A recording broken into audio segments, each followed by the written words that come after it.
और एक और बड़ी खबर इसी बीच विनेश फोगाट ने कुश्ती से संन्यास का ऐलान कर दिया है और कल पूरा हिंदुस्तान उस वक्त सन्न रह गया जब ओलंपिक में फाइनल मैच से पहले विनेश फोगाट के अयोग्य घोषित होने की खबर आई। 50 किलो की कैटेगरी में खेल रही विनेश 100 ग्राम ज्यादा वजन के कारण ओलंपिक से बाहर हो गई।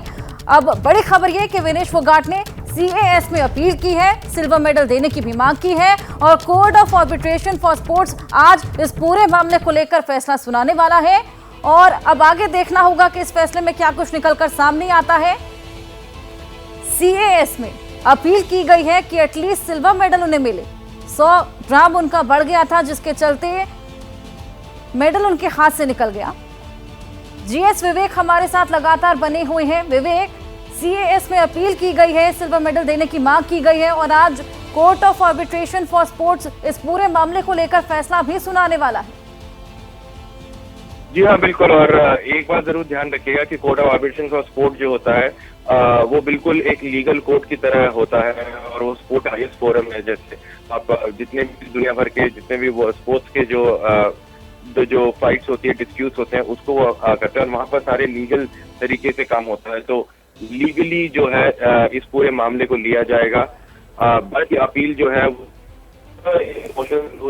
और जिस तरीके से जो सबसे बड़ी दलील है भारत विनेश की वो ये है कि जिसको विनेश हरा चुकी थी बाउट में और वो तब जब वो बिल्कुल 50 केजी के अंडर थी, वेइन के अंदर बिल्कुल थी, तो अगर उनको अपने जो है अलाउ किया है कि वो फाइनल खेलें और वो गोल्ड की कोशिश करें, तो उसी तरीके से विनेश को बनता है कि उनके पास भी मेडल हो। तो भारत की जो दलील है, विनेश की जो दलील है, वो इस पूरे बेसिस पे है कि आपने जिस रेसलर को विनेश हरा चुकी थी जब वो 50 किलोग्राम वर्ग के अंडर थी, उनको जो है फाइनल खेलने का अपग्रेड करने का मौका दिया गया। तो उसी तरीके से, उसी लिहाज से, टेक्निकल पॉइंट से तो जॉइंट सिल्वर मेडलिस्ट विनेश को भी होना चाहिए। तो इस पर पूरी दलील रहेगी क्योंकि court of arbitration of sport पे एक एक पॉइंट, एक एक चीज जो है वो लीगल तरीके से देखा जाएगा।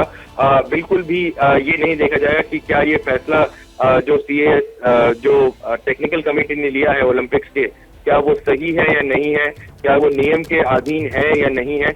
इन सब मायनों पर यहाँ पर बातचीत होगी और लीगली इस चीज को किया जाएगा कि अगर आपने एक हारी हुई रेसलर को आपने फाइनल में दोबारा खेलने का मौका दिया है, तो क्या उसका हक नहीं बनता विनेश फोगाट का कि वो भी वहां पर जॉइंट सिल्वर मेडलिस्ट बने। क्योंकि जब वो जीती थी वो सेमीफाइनल बाउट, तब तक वो बिल्कुल लीगल थी, वैलिड थी, क्वालिफाइड थी और उसके बाद अगर कोई डिस्क्वालीफाई होता है तो आप फाइनलिस्ट को जो है gold medal automatically by default देते हो और सिल्वर मेडल बाय डिफॉल्ट आ जाना चाहिए विनेश के फोगाट पे।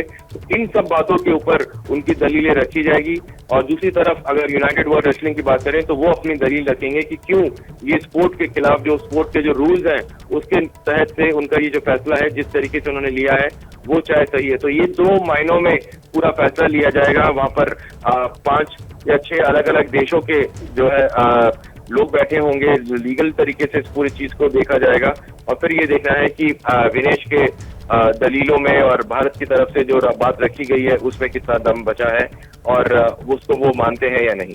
बिल्कुल विवेक, अब सिल्वर की एक उम्मीद अब भी कायम है। अब ये पूरा फैसला निर्भर करता है CAS